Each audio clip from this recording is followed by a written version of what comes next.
Hey guys, let's make whole turkey. Alright, so this is my whole turkey and I've already made a bed for the turkey. So here is my mixed spices. I will be adding some melted butter to the mixed spices. You can use any spices of your choice. So after mixing it, so I'm gonna apply this, rub this mixed spices onto the turkey, starting from the inside, okay, like so. So make sure you apply the mixed spices generously, no pity, okay. Apply it generously.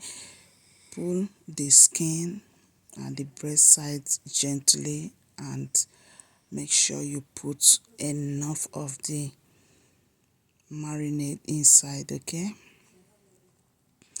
So I'm gonna be doing this, rub it all over. So here I'm done rubbing it all over, both front and back, inside and out, as you can see. So next I'm gonna start stuffing this whole turkey.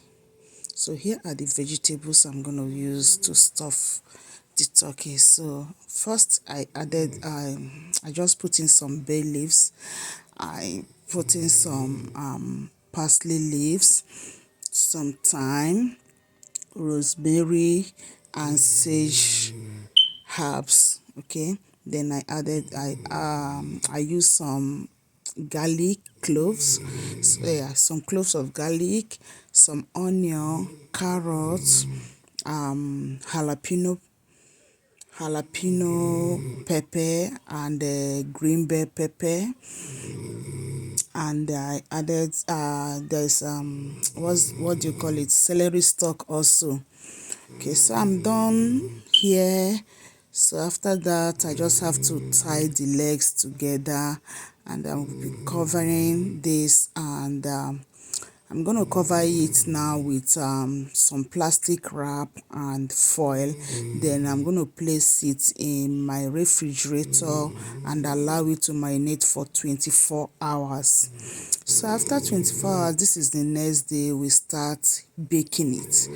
So I baked it for the first 2 hours, took it out of the oven and I'm basting it.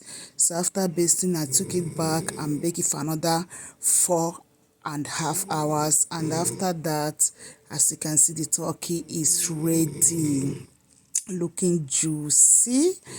So they can't wait. My hubby couldn't wait. Immediately the turkey came out of the oven, he rushed and starts slicing it from the pan. You can see the thing is still very hot. They can't wait. Thank you guys for watching. See you in my next one. Bye.